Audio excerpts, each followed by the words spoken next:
नमो नमः संस्कृत। आज हम अपने कक्षा 5 के विद्यार्थियों के लिए लेकर के आए हैं एषः और एषा का प्रयोग। आज हम देखेंगे कि एषः का प्रयोग कहाँ करते हैं और एषा का प्रयोग कहाँ करते हैं और यह कैसे शब्द है।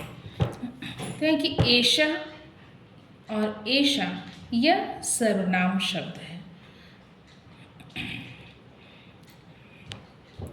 जैसे संज्ञा होता है वैसे सर्वनाम। संज्ञा में किसी व्यक्ति विशेष स्थान विशेष का नाम लिया जाता है, लेकिन सर्वनाम में संज्ञा के स्थान पर जो शब्द प्रयोग होते हैं उसे ही हम सर्वनाम कहते हैं।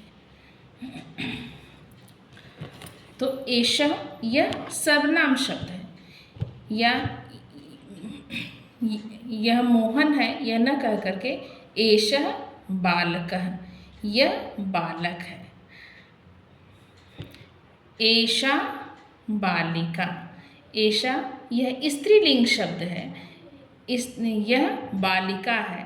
तो जहाँ पर स्त्रीलिंग होता है वहाँ पर एषा प्रयोग होता है। हम कैसे जानेंगे क्या स्त्रीलिंग है?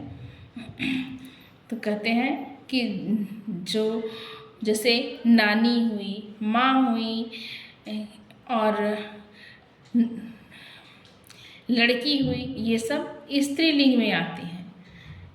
छात्रा, प्रयोगशाला, यह स्त्रीलिंग के शब्द हैं।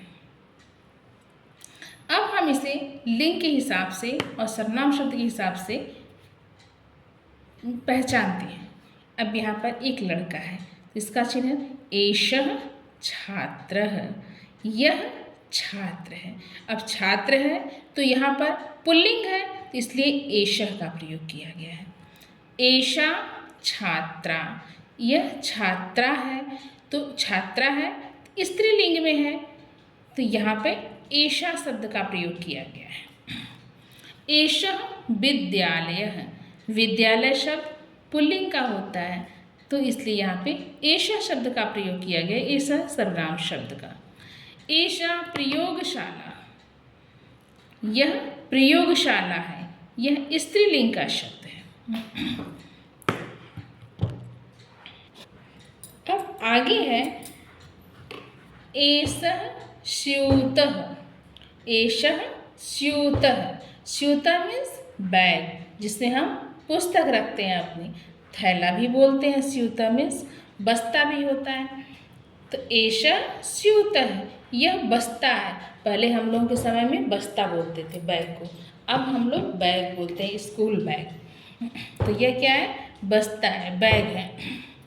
एषा अध्यापिका, यह अध्यापिका है। अध्यापिका स्त्रीलिंग है, इसलिए यहाँ पे एषा लिखा गया है।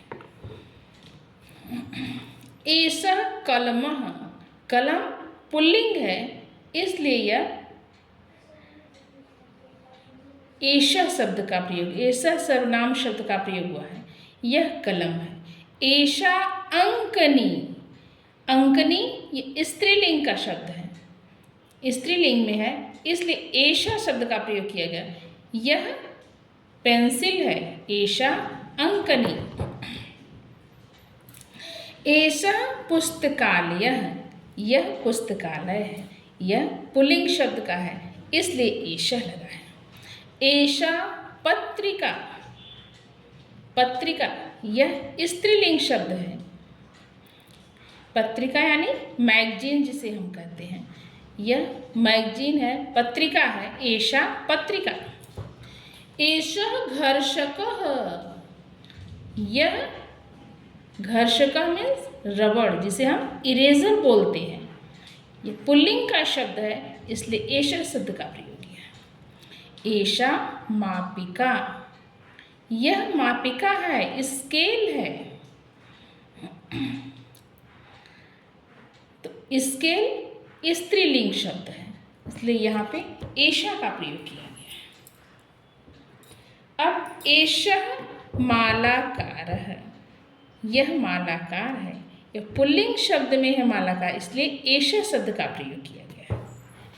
एषा कलिका, कलिका स्त्रीलिंगी है, इसलिए एषा का प्रयोग किया गया। एषा कलिका, यह कली है। एषः वृक्षः, यह वृक्ष है या पेड़ है। तो वृक्ष क्या किसमें आता है? पुल्लिंग में। तो एषः का प्रयोग किया गया है। एषा लता, यह लता है। यह स्त्रीलिंग का शब्द है, इसलिए यहाँ पे एषा लगा है। अब हम यह जानेंगे कि कैसे हम किस जगह पता कर सकते हैं कि यह स्त्रीलिंग है और यह पुल्लिंग शब्द है। कहते हैं कि जो मूल शब्द होता है, यदि वह अकारांत है तो वहाँ पर पुल्लिंग शब्द होगा। जैसे बालकः, कलमः, रामः, श्यामः, स्यूतः, पुस्तकालयः, मालाकारः, ये सब क्या है? अकारांत शब्द हैं। अकारांत जब शब्द होगा वह पुल्लिंग होगा। तो इससे हम समझते हैं यह पुल्लिंग है और यह स्त्रीलिंग है। अब स्त्रीलिंग क्या होगा? स्त्रीलिंग में यह सर्वनाम शब्द है और यह रूप, संज्ञा और पद के लिए अपने लिंग पर निर्भर होता है। स्त्रीलिंग में जहाँ पर आकारांत हो, जैसे बालिका, अध्यापिका,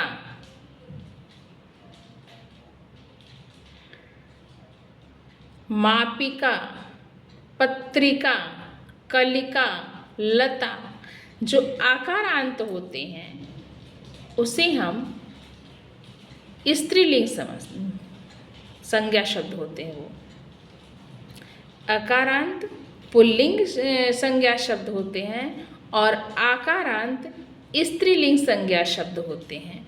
तो जहाँ पर अकारांत होता है वहाँ पर एषः का प्रयोग किया जाता है और जहाँ पर आकारांत स्त्रीलिंग संज्ञा शब्द होते हैं वहाँ पर एषा का प्रयोग किया जाता है।